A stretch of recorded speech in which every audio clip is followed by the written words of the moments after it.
Trigger warning, this is an adult only conversation. This is not safe for work. I will be talking about sex in this video, so I'm just putting that out there. I was tagged in this post in the 4B movement subreddit. I am not 4B, obviously, because I am married with children. But women are going 4B because they no longer want to deal with men. They don't want to date men. They don't want to marry men. They don't want to give babies to men. They don't want to have sex with men. They are just literally done with men. I support women doing what they want to do with their lives based on their experiences or watching what's going on with the experiences of others. I share enough women's stories to know that women opting out, they have valid reasons for wanting to leave these people alone. Anyways, I was tagged in this post. This was from a month ago. This person posted this screenshot of a long post. I'm going to get to that post, but there's also a comment that this woman wanted me to see. There was a long comment on this post. So this might actually be a part 1 and part 2, because part 1, I'm gonna have to read this long post. But this woman wrote, reading this literally gave me chills up my spine. Then she gives a quote. I was never truly ready for what it means to have sex constantly for years and years. Because for some women, some spouses, some girlfriends, sex becomes a chore of, you becoming a masturbatory tool for a man. Please, folks need to get real about it. And some men are so selfish that they don't want to give pleasure back to their women. They're just expecting that this woman is a hole there to be stuffed. All right, so let's look at this. Her caption at the bottom says, literally, marriage to a man is equivalent to being a sex slave. It was so hard to read this, and I'm sure so many women have felt the same way. All right, so this is kind of little, and I don't know where this screenshot is from, but it's titled, What We Don't Talk About.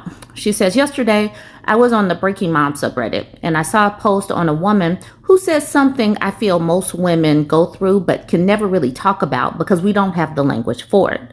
She talked about how she was turned off from sex because even though her husband wasn't coercive, it still felt like assault. Many women in the comments agreed with her, and honestly, I've been in a long-term relationship before where I also got turned off from sex. The man I was with, still sort of with him, is kind, caring, cleans up after himself, and isn't a jerk. But I also feel that I was never truly ready for what it means to have sex constantly for years and years. I think a lot of women feel this way, but the conversation around it isn't something we have because of how society had shaped that conversation. It has been reduced to women don't like sex and women should wait until they meet the right partner so they can have great sex. We all know that growing up with shame around sex just doesn't suddenly turn into the desire to have great sex. It doesn't work that way. But what about many of us who like sex but never quite understood that getting married or being in a long-term relationship means having sex constantly and what that really feels like? I personally sometimes feel like it's an invasion into my body, even though it's consensual and I wanted to be having sex. There are times I felt like my body was no longer my own, and it's driven me crazy for years because I couldn't understand why I didn't want to be with this man even though he hadn't harmed me, and we're still sort of together and we have great sex, but sometimes it feels like my body isn't even mine anymore. I have felt like I was losing my mind for years and thought maybe I have some mental illness. I feel like no one prepares young women for the world they walk into when they start having sex because it's something completely different than what we imagined when we were young. I never realized how much societal pressure I would be under to have sex, and this can't be solved by the simple thing we tell women to first develop connections first, or men just want sex from you. It's deeper than that. I don't even know what I'm looking for here. I guess I want to know that I'm not alone. I never talked to my married friends about it because there seems to be some unspoken rule to not talk about sex with married people, and it's understandable because it can feel like prying and it can be uncomfortable, and we all know each other. But please tell me I'm not alone. If you successfully changed this situation for yourself, what did you do?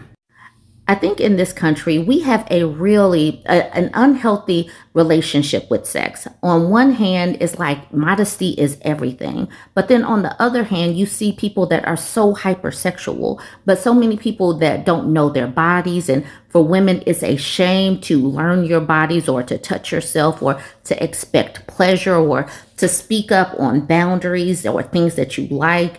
It's crazy for a woman to want pleasure, but also these men want friends with benefits and they want sex after the first or second date, but then you're a 304 if you do it. There's so many mixed messages in our culture. And then the whole grape culture of, you can't just want a woman who wants it. You have to want to pressure her and then she has to give in. That's all a part of grape culture because you can't just want a woman who wants it freely and y'all going at it together and getting pleasure together. No, she has to not really want it. You have to wear her down. It has to be coercive for it to feel good for some of these people. The dynamics of sex throughout our society is just so strange. Anyways, so that was the post. And like I said, I was tagged in the comment section because there was a woman who posted this really long and detailed comment. KCFM says, my soon to be official ex, paperwork not yet done, was like this, constantly pushing, touching for affection, but then always steering for sex, saying he couldn't help himself, asking me all the time for sex, saying he is never satisfied, even though we had sex 4 or 5 times a day sometimes. Still, he said he was horny. I tell him no, stop, it is annoying me, etc. And even snapped at him multiple times and told him I feel violated. Of course, he was shocked and later told me, yeah, I understood what you said, but do you understand how it makes me feel to be called a rapist? And he would blame his high libido, but never do anything about it, even though I pointed out to nymphomaniac syndrome 4 times a day, and he did not have satisfaction and wanted more. It made me feel repulsed and used. And of course, throughout the years, we were together for 3.5. My libido, which was fairly high, wanted sex every day at the start. And then 3 to 4 times a week later, ended up plummeting to not even having desire once a month. Of course, another thing that factored in were these sentences of his throughout 3.5 years. I am a highly monogamous for life person. All right, these are the sentences. I wouldn't suffer if we broke up. I am unlike you, totally fine on my own. I will be sad a bit only. Do you want to have a threesome with another woman? Asked multiple times after no. It hurts me when you ask me this. Do you want to go to a swingers club? Asked multiple times after saying no. It's hurtful that you even ask. Not cleaning without causing me a mental breakdown, never cooking and telling me to stop cooking for him if I do it because I also expect him to. Stopped giving affection. Affection was linked to if we had sex last night or not. Started playing video games until 3 a.m. and we did not fall asleep together for years. Always made me feel like I asked for too much. What broke the camel's back was, even though I told him we were over at the start of this year and I have a lot of resentment over how he treated me and how he put me through 2 terminations with his recklessly ejaculating inside of me when I told him not to do this was, these last 3 months I have been suffering with a lot of health issues all at once hitting me hard. Vestibular migraines, 24/7 tetanus, accident on a scooter injured my knee so I couldn't bend it. Lower back slip disc made me almost paralyzed in bed. And for day 1 and 2 of my paralysis, bedbound, I was at his mercy to eat and take meds while he slept until 1300. Okay, so that's 1 p.m. because he played video games until 4 a.m. and constantly asking him, starving. He wouldn't wake up until he wanted. Air fried me 1 meal for the day and that's it. I always had to ask him every single day for 1 week to help me put socks and pants on, put gel on my knee and back, help me get in the shower. He never anticipated any need and he was showing signs of being bothered. So I forced myself to do what I could, even in a lot of pain. Of course, his routine was changed. I'm sorry, it says, of course, his routine never changed. He still spent time video gaming, lived his life, however. I cried to him 3 weeks later that I was fed up of feeling in pain with having the worst health of my entire life at age 33 and having to pay so much money out of my pocket for private doctors and not getting any better. He hugged me, but of course, he just did his own thing as usual. It didn't make him more affectionate or caring. That same night, I reminded him again to clean the hamster cage because it was due 2 weeks ago, and of course I couldn't do it and still cannot. Slipped back disc, knee screwed up. He refused. I begged him and asked him to do it for the hamster, not for me because it's cruel and unhealthy for her. He shut me off, put his headphones on, and cursed at me to F off. And I completely lost it and couldn't take this kind of repeated treatment anymore and slapped his headphones away from his head.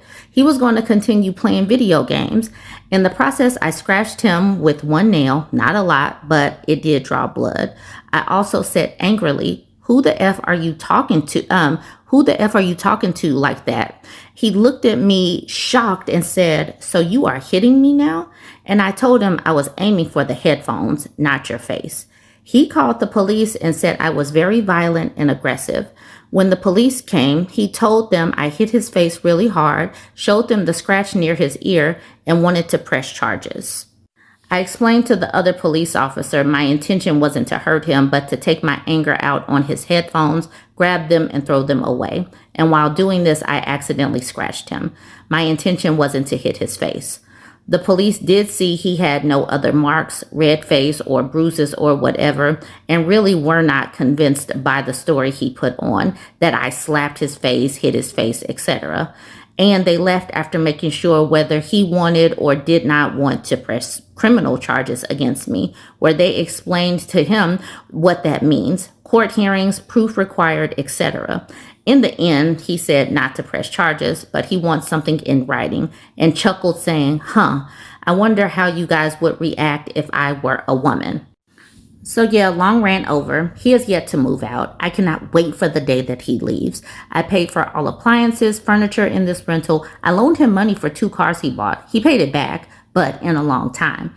I married him to help him with his visa, as he would have been kicked out of the EU. And doing this caused me so many expenses, so much stress with his deadline and bureaucracy. He never repaid me anything for this. He never got me an engagement ring, nor a marriage ring. I begged him throughout the years for us to get one pair. He never did, never wanted to. Same for a wedding party. We just signed at the civil registry when we had a bit more money. I will never let any man treat me this way, never again. So that's the thing. This paragraph down here speaks to all of the things that she did to help this man out, to build up this man, to create a life for this man. And he repaid her with absolutely nothing. His wife appliance started malfunctioning. She started breaking down health-wise. And instead of doing his part to support her the way she has supported him, he did absolutely nothing. He neglected her. This woman could have expired. And this is how some women do end up in such poor health. They will give and give and give if the man is sick. But then this type of neglect if they are sick. This is the reason why women need to be very, very intentional with their relationships and being financially set and financially independent so you can get up and leave. Obviously, health things, we never know if that's going to hit us, and that sucks. But this is the reason why you have got to be intentional about creating a support system, keeping your friends and family around, keeping your own money around, keeping your job credentials, even if you do come out of the job force for a little bit, because you never know. And this is the reason why this woman in particular wasn't a stay-at-home wife, stay-at-home mom, but she still needed to have a plan B, C, D, E, F, G, all of the plans, because she had a man who was neglectful and didn't support her with these health crises, wouldn't even clean out the hamster cage for her. For the hamster. Obviously, he wasn't going to do anything to help his wife, but he couldn't even do anything to help the hamster either. This is the reason why women are opting out. This is the reason why they are deciding to live alone after they do their, the way they talk about it is like this tour of duty of sorts. And they don't want to do it again. And with more and more women sharing their stories in the public space, and on top of doing all of this, the cooking, the cleaning, the having to bust it wide open on demand, the having to carry babies and build the babies and try to get your body back and always stay submissive and keep quiet and all, it just becomes too much. And then this is the reason why women become a shell of themselves. They look like many of the things that they have gone through. They age and fast forward. And so when they come out of that situation, they pull that parasite off of them, they change. That's the reason for the post-divorce glow up. All right, y'all, I'm ending this there. I know I just been talking and talking at the end of this. Y'all let me know what you think. Like, comment, and share. And over on my YouTube page, I'm pushing towards 100,000. So go ahead and smash subscribe if you're not yet following me.